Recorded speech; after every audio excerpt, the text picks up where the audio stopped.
Until next time, legends. Transformers transforming bats in the sky.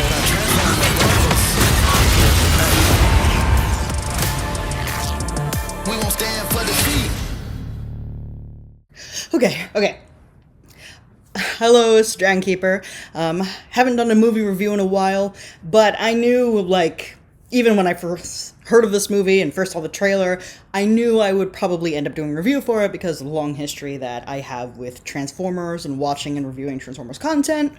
So I knew I had to see this opening weekend, and I knew a review would have to result. I'm gonna try as hard as I can to be normal about this movie, but I will fail, because this movie is everything I've ever wanted from a Transformers film. I'm not kidding. I've seen reviews, and, like, I don't know which review it was, but maybe it's just a consensus or Rotten Tomatoes that this is the best Transformers movie ever made.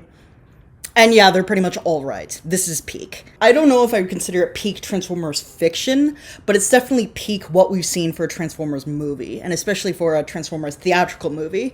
I reviewed several of the movies on this channel. There were some that I hated, some that I fucking hated, and some that I liked, or that were technically bad, but I was willing to give a pass to because, you know, there was stuff in the movie that I liked, or I thought some of the ideas were interesting. Like, I think I was gentler on Age of Extinction than a lot of other reviewers were because there were things in it that I thought were cool.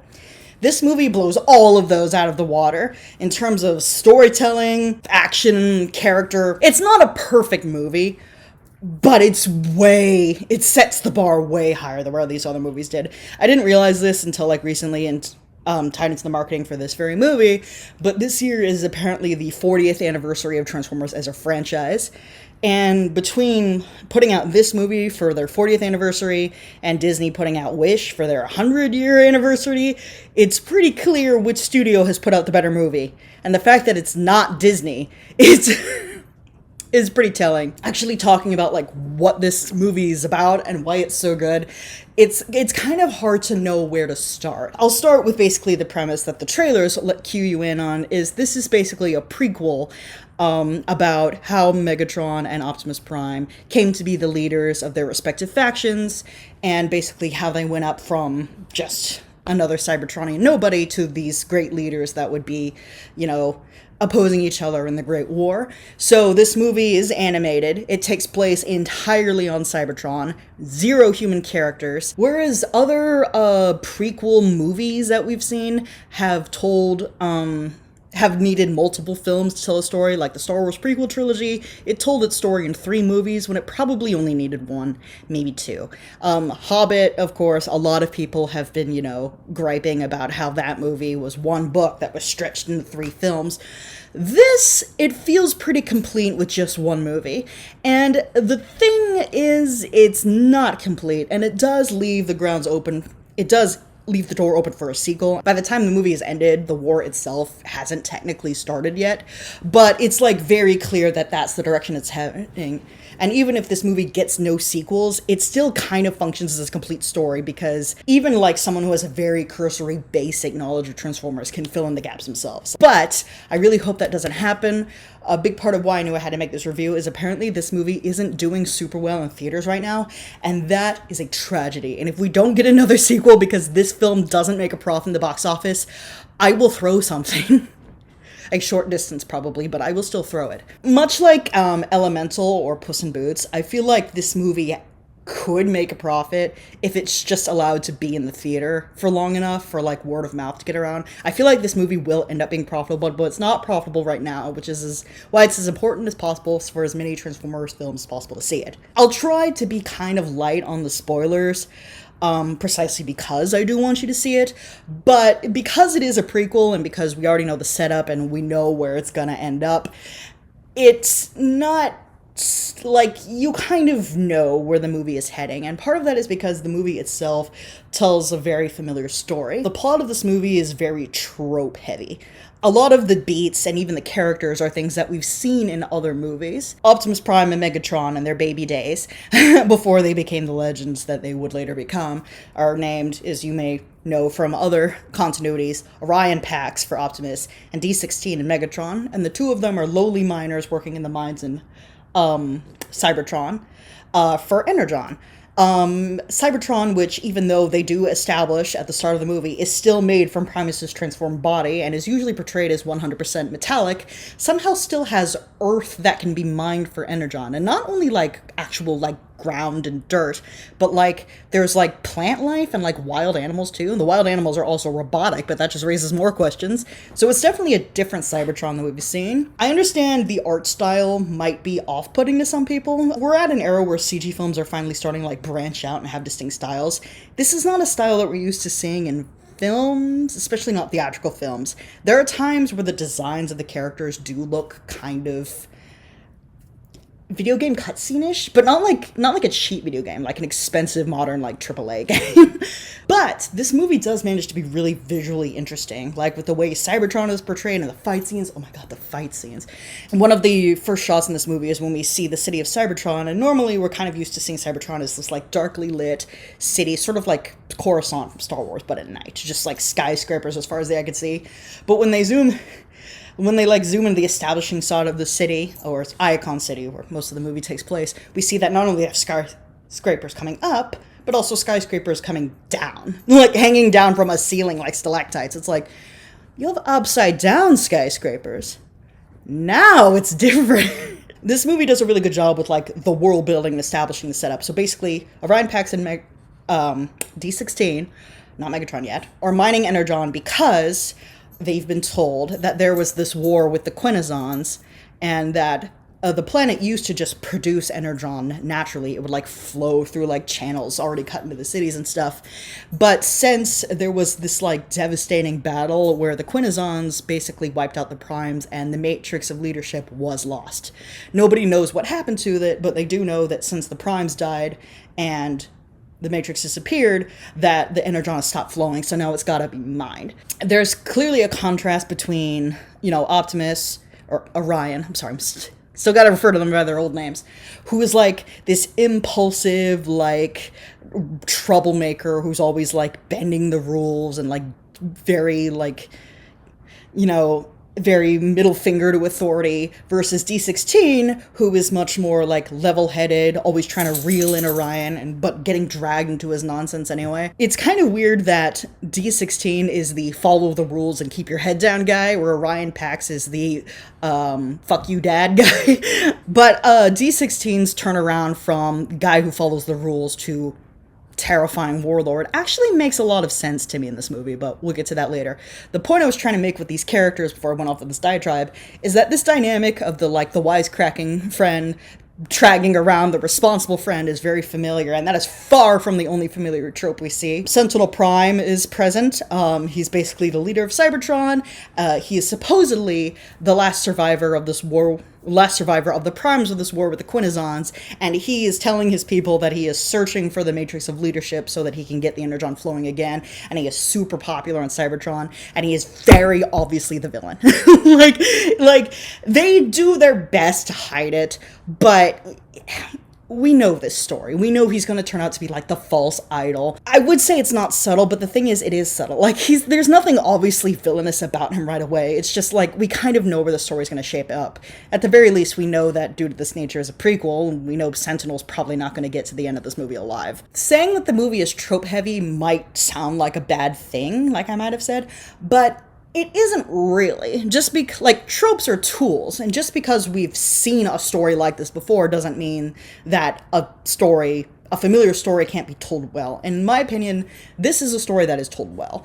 The dynamic between Orion Pax and D16 does kind of, I realized as I thought about the movie after I saw it kind of reminded me of another movie I really love, which is a movie I've talked about before on this channel, being Prince of Egypt. Once I called you brother, once I thought the chance to make you laugh was all I ever wanted. So in case you're not familiar with it, The Prince of Egypt is basically an animated adaptation of the book of Exodus from the Bible. And the movie kind of portrays that story as a personal tragedy between Moses and the Pharaoh, who they've named Ramesses.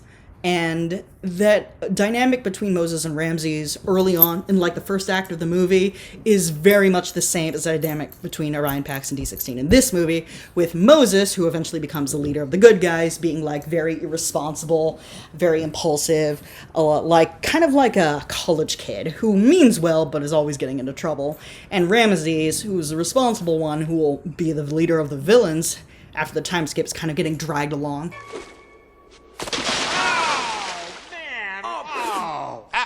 Ramesses, you're in trouble, young man. Get down here! I think you owe us an apology! Oh, my new thing! It seems weird, but it also means that the hero has further to go in terms of development. These interactions are both weirder and made more interesting knowing that, like, the direction that these characters will take. Because if you, like, see these two characters interact without any outside context, it just seems like another, you know, irresponsible friend versus responsible friend dynamic. But knowing that these two become Optimus Prime and Megatron does kind of make it more interesting. Like, how are they going to go from this to that? And the movie does answer that pretty well. Not perfectly, but pretty well. The world building in this movie, like I said, is pretty solid. You see clearly at the beginning, like, the corrupt system that Cybertron is built on, but you also see, like, why the people would be complacent to it. The miners in this, who are so low that they can't even transform. Like, Transformer is, at the beginning of this movie, is a class designation. It doesn't apply to the whole species. And you notice early on, when you first see Orion Pax in the first scene, that he has a chest compartment that's visibly empty. And it turns out that it's because he doesn't have a T-cog. Which, if you remember from Transformers Prime, is the part that Transformers need to actually transform. T-cog is short for transformation cog. And it turns out none of the miners have their T-cogs. They're all, like, walking around working in the mines all day, operating with, like, these huge holes in their chests. And I remember seeing that early in the movie and thinking, so in this continuity, T-cogs aren't actually, like, organs that they're born with, like in Prime. That's a part that you're given. You know, the signs are there that the corruption is at place. Like, the miners work very hard jobs. They're being brutalized by their transformer overlords who lord over the fact that they can transform and you can't, loser. They, like, sleep in basically, like, lockers that are standing up against the wall, and it's shown that their lives aren't really valued that much. There's a scene early on where when they're mining, the mine collapses because they don't have canaries to send into them. So they're all fleeing, and Jazz, falls behind, like a rock wall falls on him. So apparently the protocol in a situation like this is for them to just leave Jazz and get out. And Orion Pax ends up dragging D16 along to actually pulling Jazz out. And as a result, their supervisor, who is Elita 1, gets in a lot of trouble. Their lives aren't seen as valuable. But you also buy why they would be complacent with this system. Sentinel Prime, as obvious as he is to the viewer, does a good job. He feels like it's plausible to that the characters would believe that he's a real hero, even if the audience can see right through him. When the audience finally, like, gets to the reveal they're expecting, that Sentinel is actually a villain and he's done this terrible shit, even though you're kind of expecting that story beat, it is kind of shocking what exactly he did. Like, wow, I thought you were a bastard. I didn't think you were this much of a bastard. How Orion Pax and D16 figure this out is basically they end up pissing off one of their supervisors, who's a guy named Darkwing. He's a Transformer, and he ends up throwing them down a chute, and they fall, like, way down to the bottom strata of Cybertron, and they end up running into, well, he hasn't been named such yet, but it's very obviously Bumblebee. His name is just a string of numbers, like D16, but it starts with the letter B, so they just call him B throughout, and yeah, it's very obvious from, like, his character model who he ultimately is. B ends up accidentally leading them to a video recording of Alpha Trion, who's one of the 13 Primes, asking for help and giving them coordinates to where he is. The very obvious parallel to Star Wars comes immediately to mind. It was just like when they first found the message and started playing, I was half expecting, "Help me, Obi-Wan Kenobi." The map leads them to the surface of the planet, which is like how they were able to have skyscrapers hanging from the ceiling, because it turns out no one is allowed to go to the surface because they've been told that it's a dangerous wasteland and the Quintessons could still be lurking around. But they decide they have to go and get that matrix, if for no other reason than to prove themselves to Sentinel Prime. Because at this point, both Orion Pax and especially D16 buy into the propaganda that Sentinel's a big hero. And gosh, what if we, lowly miners, ended up being the ones to find the Matrix of Leadership? He would be so impressed. So Elita 1 ends up getting dragged along. They get there, they find Alpha Trion. Alpha Trion reveals the awful truth about Sentinel. And, he basically upgrades them so they're closer to their future forms. And then that's when the true plot of the movie starts of, we have to stop Sentinel. For me, the movie really picks up once they get to the surface. I mean, it was pretty decent before that, but like I said, this is a very familiar story. Irresponsible friend, responsible friend, getting into shenanigans, wanting to prove themselves to be one of the greats, trying to impress their hero. The characters are very familiar. Bumblebee, or B, as they call him, is like a type of character that we've seen in many kids' films. This type of character was all the rage in kids' films that came out in the 2000s. Like, the comic relief who never shuts up. We saw it in Shrek, we saw it in Brother Bear, we saw it in Ice Age. Tons and tons of movies made in the 2000s had this character who's the loser everybody just kind of rolls their eyes and tolerates, who never stops talking. In a way, it's kind of poetic, since Bumblebee has been through the ringer in the movies, constantly having his voice repaired and then ripped out again. All throughout the Bay movies, it's like, oh, you can talk. Just kidding, you can't. Just kidding, you can. Just kidding, you can't. Don't talk ever. Just kidding, you can. Nope. So having a movie where he's talking the whole time is actually, kind of funny in a meta way. There's also Elita 1, who is the very sharp, no nonsense, don't touch me, very vitrolic female character, which again, we've seen a lot in movies before. So it was, I was following along, I was enjoying it, but when I got to the surface, that's when the movie gets its real teeth, and it gets to the real drama. In a way, that's also kind of like Prince of Egypt, as the comedy in the first act of Prince of Egypt wasn't really the strongest, but once it gets to the drama sucks you in. And the surface is really visually interesting. Like I said, there's wild animals, robot animals, and grass, and when they meet Alpha Trion, basically he's been lying on the ground in stasis in the spot where the other primes were felled. And when they activate him, it's a lot of creaking sounds as he slowly rumbles to life. It kind of reminds me a little bit of Shadow of the Colossus, especially the way that he's been lying so long that moss is visibly growing on him. And when we actually see Alpha Trion fight, which I don't think we see very often in other shows, it kicks ass. All of the fights in this movie kick ass. I mean, they're really well choreographed. They're exciting. They implement the anatomy of the Transformers really well and how their parts can shift around, and they can get pretty brutal. I think this is supposed to be a kid's movie, but it's got teeth to it. The fight scenes are maybe not as brutal as what you'd see in Michael Bay. There isn't a bunch of fluid coming out of them when they lose limbs and stuff the way that it would in Michael Bay film, but even though they take a step back in terms of how graphic the violence is, it still feels very intense just because of the direction and the way scenes are shot. There are a couple moments when I was watching this, I'm like, ooh, can you show that? Even though there's no blood and these are robots, it's still very obvious, these people are fighting to the death. As an aside, the Quintessons aren't a huge player in this movie. They're not directly involved in the main conflict, which is between Orion, D16, and Sentinel Prime, but you do see them, and they do have this really compelling sense of menace to them. When the first Quintesson ship goes by over the surface, it's these definitely seem like guys you don't want to fuck with. It's really scary, intense. They're don't even have the resources to fight against the ship. They just have to hide from it. The design of the Quintessons themselves are a little disappointing. I understand they can't go with the G1 thing with just the egg with the faces that rotate, because that looks kind of silly. But I was expecting at least a little bit of face rotation, and we didn't see any, so I'm a little disappointed. But they do at least look pretty different. They do look very alien compared to the Transformers, who are already alien. So at least it's clear at a glance, that's a Quintesson, that's a Transformer. Basically, after Alpha Trion tells them the awful truth, gives them nuke T-Cogs, they basically have to go back down to the surface, and this is where the main conflict between Orion and D16 springs up. And while they conflicted before about D16 thinking it's smarter for Orion to keep his head down, and Orion saying, now we need to rise up and prove that we're better than we are, suddenly it kind of gets flipped. it turns out D16 takes Sentinel Prime, the betrayal and reveal of who he really is, a lot harder than Orion Pax, probably because he believed in him more and he believed in following the rules and thought that, well, life is hard, but it's okay as long as I keep doing the right thing. And when that is shattered, it's shattered hard.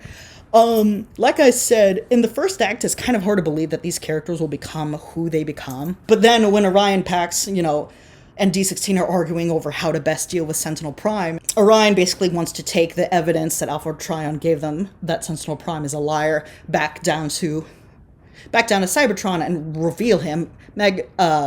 D16 doesn't think that that's good enough, or he doesn't see the point. Orion Pax basically asks him, like, don't you want to stop Sentinel Prime? And D16 responds, I don't want to stop him, I want to kill him! And he says it, really intense, and basically goes on this long rant about how he wants to make him suffer for what he did. And Orion Pax, B, and Alita 1 are looking at him like, in a way, it does, again, bring to mind Star Wars, like Anakin's whole rant after he kills the Sand People, like, I hate them! They're like animals, and I slaughtered them like animals. I hate them! Let the hate flow through you. I don't want to go beat for beat through what happens in this movie because I want you to see it yourself, but I will say that not only is the drama pretty strong, the comedy is also pretty strong, which seems weird because this is sort of a tragic story. I mean, you've got Orion and D16 who, even though the writing is a little hokey and familiar at times, their friendship is believable, and they go through so much together, and they've built up all these lighthearted character traits. It turns out D16 is a fanboy, specifically of Megatronus Prime, one of the 13. The origin of the Decepticon logo is that apparently there's merch that you can buy of the 13, and Orion Pax got him a decal of Megatronus's faceplate, which it turns out is what the Decepticon insignia is. D16 is a not subtle bit of foreshadowing, wears that on his shoulder because Orion Pax gave that to him. And you see all these lighthearted interactions, and you know that these guys are eventually going to end up on opposite sides of a brutal conflict that destroys their planet. Even though the movie does end on a somewhat triumphant note, it's shit's gonna hit the fan. And it won't even take that long. But that said, all throughout the movie, they do make jokes, and while I have pointed out how Bumblebee is familiar, a lot of his lines are really funny.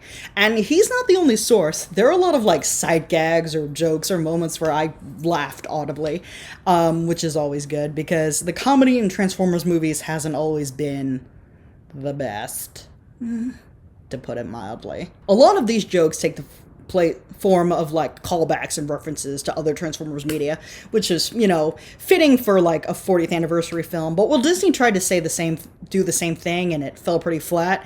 In Transformers, it works. I can't explain why it worked in Transformers and why it didn't in Wish, but this movie seems like it's trying to rival the Super Mario Brothers movie for how many references it makes to previous entries in the canon. It doesn't quite hit the same amount of references the Super Mario Brothers movie made, but it tries. This movie can very quickly turn into a game of spot the cameo. There's so many cameos in this movie, and they gotta fill crowd scenes with somebody, and a lot of the minors are very, even though most of them aren't name dropped, a lot of them are very obviously Autobots, or at least characters who become Autobots later. If you look in the background and on the mining scenes, you could easily spot Sideswipe, RC, Wheeljack, Hound, and those are just the ones I can think off the top of my head. And even not among the minors, but along actual Transformers, so the higher classes, you can see familiar characters. In general, the characters in this movie have a lot of personality. Even background characters who don't have names still kind of seem like they have a lot of, they have character. This is a world that has personality, and it kind of has this light-hearted feel to it that can also get very serious when it needs to.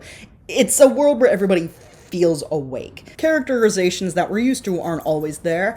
When our group of 4 runs into Starscream, which you knew he was going to be in this movie because you saw it in the trailer, Soundwave and Shockwave are with him, and the personalities you're used to from them are not really there. There's one point where Shockwave even gets flustered and stamps his foot, which is not something you'd expect to see from the character in any other continuity. Sentinel Prime's second in command is actually Arachnid, yes, from Transformers Prime, which is probably, before the reveal, the biggest indication of his villainy. This is like, no good guy would, like, align himself with her. But, like, even then, a lot of what made her character so memorably creepy in Prime is not there. And again, that's kind of understandable. Short in running time, not her story, not her circus, not her monkeys. So you can't, like, if you lean too much into her characterization, it kind of distracts what the main conflict is supposed to be, which is Orion, D16, Sentinel. Instead, a lot of, like, what's obviously creepy about her comes across from her design. She still has, like, all the spider legs coming out of her, and she's got, like, you see early on in her intro scene, she's got, like, one row of eyes going down each side of her head. It turns out she's got even more eyes later on in a very unexpected place. She obviously doesn't have a history with RC, and if she did, that would only take place, like, many years after this movie. As you might have noticed from the marketing in this movie, or just the cast, there's a lot of celebrities in this. And while I don't think that's necessary, I've kind of, you know, am one of the people who's kind of criticized the use of celebrities in animated roles where, like, getting voice actors probably better. None of the actors in this do a bad job. Like, Chris Hemsworth, pretty good as Orion Pax. And, like, the voices of, like, D16, Bumblebee, like, this is a character who talks a lot, so you'd want his voice to be pretty good. It's pretty good, and he's like he is likable. Like, this character could have very easily been super annoying. He's not super annoying. Also, Steve Buscemi as Starscream, perfect casting. Sadly, there isn't a ton of Starscream in the movie, but again, like with Arachnid, I feel like having him be, like, elevating him to a stronger presence would take away from the main conflict. A lot of films with, like, big ensemble casts, like the Ninjago movie, for example, that I reviewed years ago, if they, like, try to juggle too many characters, they ended up, like, having it kind of focusless. So this movie knows where to keep its focus. The arc with D16, as he goes from the keep your head down and follow the rules minor to warmonger, basically, is very believable, and it's also kind of disturbing. I will say, just in terms of criticism, that it happens pretty fast. I think this movie, like, from start to finish, takes place over the course of a few days. To see, like, D16 turn around that quickly and just embrace violence, it can be a little jarring, but when you think about it, I feel like psychologically it makes sense. This is a guy who really believed in the story that he was fed, that what he was doing was for the greater good, and that his leaders were good people who were trying their best to improve things, even if things were down. And when he sees the depth of depravity and the lies, he swings way in the other direction into basically wanting to burn it all down. He doesn't go mad with power so much. It's more rage that's fueling him. He's angry, he's hurt, and he's lashing out because of that hurt. But in lashing out, he kind of gains respect and followers very quickly. You do kind of get the sense that terrible things are coming. Like, this is a guy who will cause millions of deaths. You believe it in that moment. That someone would go from being, like, very peaceful to, like, when the moment they snap, they swing really far in the other direction. It's something that we've kind of seen before. It's something that we've seen in real life where people, like, you know, people in history, they start rebellions against their oppressors and they end up being even worse than the guys they displaced were. I mean, isn't that what Animal Farm is about? You see the building blocks as it gets there. Even though it happens fast, you're kind of willing to buy it because it's so well realized. Orion his arc is not quite there. It's a little bit harder for me to believe that he goes from, like, the troublemaking guy who even flips off a guard at one point.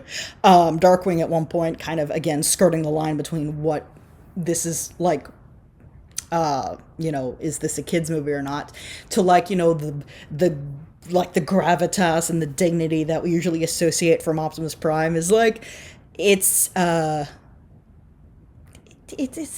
not quite as smooth. This kind of reminds me of G1 in a way, because when the G1 did their episode, that I forgot the name of, that basically covers the same plot line where Optimus gets upgraded by Alpha Trion, and Orion Pax, rather, gets upgraded by Alpha Trion and becomes, you know, Optimus Prime.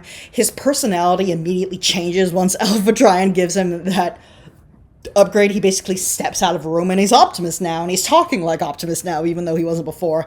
It's not quite that rapid. I guess the justification is that he realizes how dire the stakes are, and he, like, you know, shapes up. You can kind of justify it of like, oh, his personality changed after he got the Matrix, because the Matrix can, you know, according to lore, it contains the wisdom of all the past primes in it.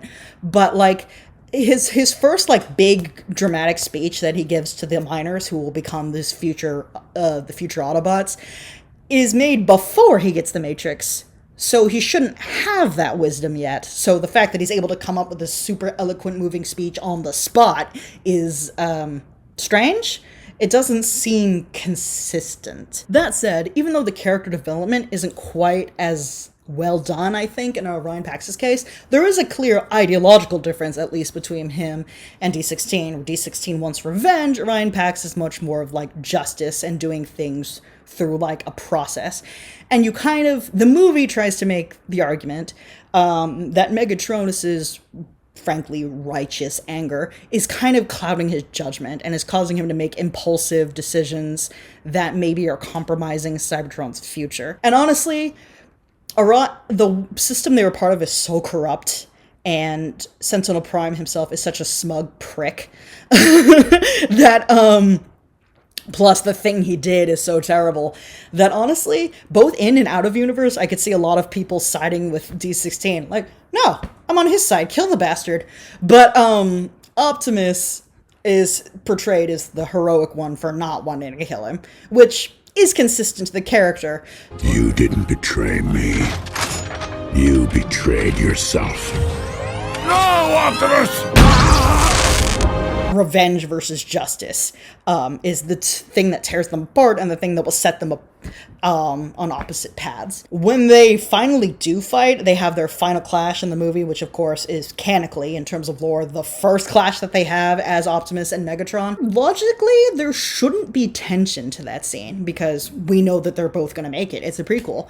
But the drama that's been building up, how well we've gotten to know these characters, and plus how well done, again, the fight scene is, you're really excited to see the fight unfold, even though that you know it won't really resolve with the end of anything. This is a fun movie. Like I've said before about Transformers movies, like, yeah, if you're a fan, you'll probably find something to enjoy in this. I think this movie's enjoyable even if you're not a fan. Like, if you sat a kid who had never seen a Transformers movie before in front of this film, showed it to them, I think it would blow their minds. The world is cool. Animation, the style, like the character models and everything takes, like, character designs, takes some getting used to, but once you are used to them, animation is actually really impressive. The acting is good, writing is really good, world building, great. If you're a fan, you'll love it. If you're not a fan, and it'd be like you're up for, like, sci-fi action, this is probably your jam too. I think this is a real winner here. I haven't talked to you about half the really cool or funny scenes in this movie. I was like a little kid in this movie, like, oh! I was very obnoxious in the theater. I really need this to be a franchise. I want sequels. I need to see the relationship build between Megatron and Starscream, because even though Starscream isn't in this movie for very long, they're very clearly sowing the seeds for what that toxic relationship will be. There are lots of great character moments, lots of callbacks, but the most important thing about this movie is that it's a good story well told, and you should see it. If you haven't seen it, see it. If you've seen it already, see it again if you've got the money to spend. I personally need this movie to do well so that Hollywood can see how it's done.